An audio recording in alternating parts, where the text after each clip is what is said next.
Pour traiter un fichier audio, par exemple pour enlever des petits bruits parasites qui se seraient trouvés au début du fichier audio ou à la fin, je vais utiliser le logiciel Audacity. Audacity, c'est un logiciel libre, c'est-à-dire qu'on peut récupérer ainsi que son code source, on peut même modifier le code source si on veut modifier le logiciel. Mais l'important, c'est que vous pouvez le télécharger gratuitement sur audacity.fr, A-U-D-A-C-I-T-Y.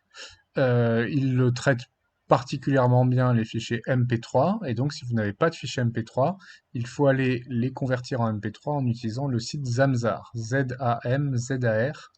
Il y a un petit formulaire pour envoyer son fichier, par exemple au format M4A, et puis quelques minutes plus tard, on récupère gratuitement le fichier MP3 qui correspond.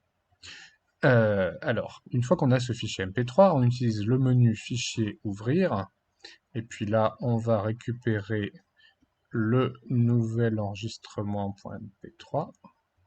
Maintenant qu'il est ouvert, eh bien, ce que je peux faire, c'est déjà l'écouter. Alors, si je place mon curseur ici, à peu près au début, Seigneur, je peux appuyer sur la barre espace de mon clavier ou sur le bouton Seigneur, Delete qu'est-ce qui se passe? et puis arrêter là. Alors, ce qui m'intéresse, moi, c'est le début quand on a un petit bruit parasite. Et donc, je vais faire un zoom sur le début en utilisant le bouton de zoom ici en haut à droite. Voilà.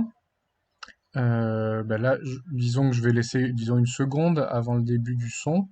Donc, tout ce qui est avant cette seconde, vous voyez là au-dessus, c'est les marques du temps. Et en ordonnée, en vertical, on a le volume sonore. Donc, tout ce qui se trouve avant cette seconde introductive, je le sélectionne avec la souris. Puis, soit je fais couper avec les ciseaux là, soit j'utilise le raccourci CTRL-K pour carrément supprimer cette partie de la bande son. Là, en fait, c'est justement à partir de là, si je remonte au début, c'est justement la piste qui contient du bruit parasite. Eh bien, je vais utiliser le raccourci CTRL-L, et là, ça va pas la supprimer, ça va tout passer euh, à un volume sonore nul, et donc à du silence. Et puis pour que la transition se fasse bien avec le début de la voix ici, je vais sélectionner le début et je vais faire un effet fond en ouverture, ce qui aura pour effet de m'amenuiser le signal sonore au début jusqu'à arriver à la fin de la période que j'ai sélectionnée. Seigneur, Et donc ça fera une transition assez agréable. passe. Pour Alors, on voit que le reste de la piste sonore est d'assez bonne qualité, puisqu'ici, on n'a pas de... Enfin, le signal est vraiment nul quand il y a du silence, donc ça, c'est le bon signe. Je vais faire un zoom arrière avec cette loupe pour voir si j'ai le même genre de manipulation à faire à la fin du fichier son. Et donc là, Ok. effectivement, j'ai quelques petits bruits parasites à la Non, fin. OK. Je vais donc sélectionner la fin pour la supprimer, CTRL-K. Et ici, je passe tout ça en silence avec CTRL-L.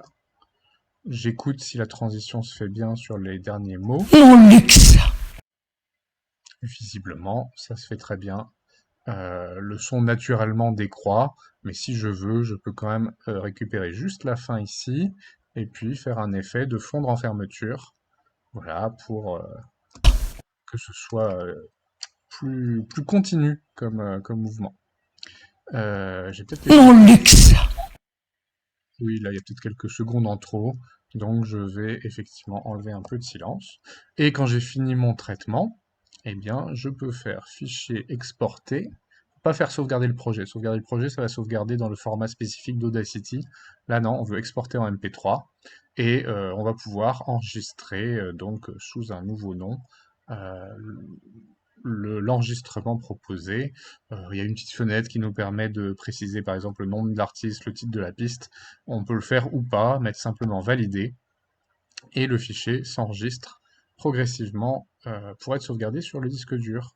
Donc voilà les manipulations assez simples qu'on peut faire juste pour enlever des bruits parasites à l'intérieur d'une piste son si nécessaire.